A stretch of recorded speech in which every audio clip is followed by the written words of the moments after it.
d'envoi de la deuxième édition du Grand Prix international junior de patinage ici à Courchevel pour cet été 2021 et c'est la 10e fois de son histoire que Courchevel accueille cette grande compétition internationale qui constitue la plus grosse compétition de patinage qu'on puisse accueillir ici à Courchevel.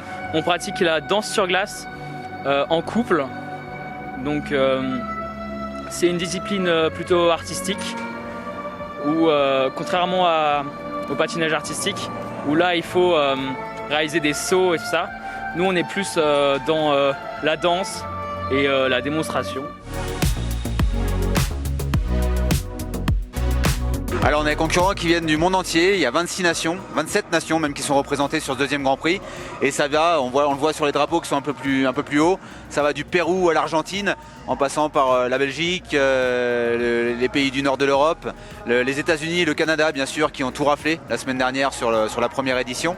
Et voilà, on a deux grosses nations malheureusement qui n'ont pas pu se déplacer, ce sont la Russie et le Japon, qui sont considérés comme les plus gros pays en termes de patinage artistique et qui malheureusement n'ont pas pu se déplacer à cause des restrictions liées au Covid et aux différentes quarantaines qui leur sont imposées. Courchevel, nous, c'est notre deuxième Grand Prix junior.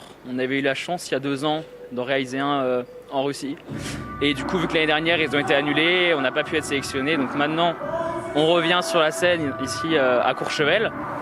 Et c'est un peu un grand défi pour nous parce qu'on est un peu la nouvelle génération pour la France. Et donc, ce genre de compétition, c'est peut-être les plus importantes qui pourront peut-être nous prépositionner pour les championnats du monde plus tard, junior.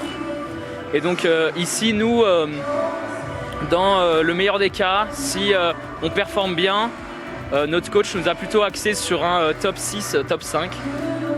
Après, tout dépend de notre performance, hein, de notre prestation, mais en tout cas, c'est ce qu'on vise et je pense qu'on est plutôt confiant là-dessus.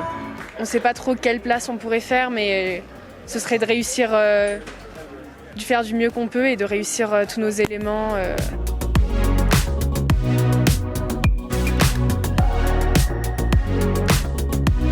Alors aujourd'hui, nous avons les entraînements officiels qui sont organisés ici sur la glace de Courchevel derrière nous. Des entraînements qui sont calés par catégorie. Et dès demain, jeudi 26 août, nous avons les compétitions officielles qui débutent avec la catégorie femmes et hommes demain, la catégorie danse sur glace et femmes vendredi et la catégorie danse sur glace et hommes samedi. Moi j'aime beaucoup ce côté artistique parce que j'aime beaucoup la danse et exprimer un petit peu toutes les émotions à travers la glace. Je pense qu'il faut déjà mentalement être sûr de ce qu'on veut et savoir où on veut aller.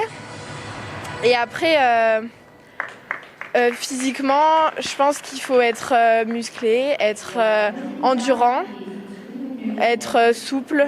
Bien sûr, les compétitions sont ouvertes au public et l'ensemble de ces compétitions se termineront par un gala de clôture qui se tiendra ici même samedi à 20h30 et qui réunira les vainqueurs de chacune des catégories, en tout cas les podiums de chaque catégorie, plus quelques invités et peut-être des membres de l'équipe de France.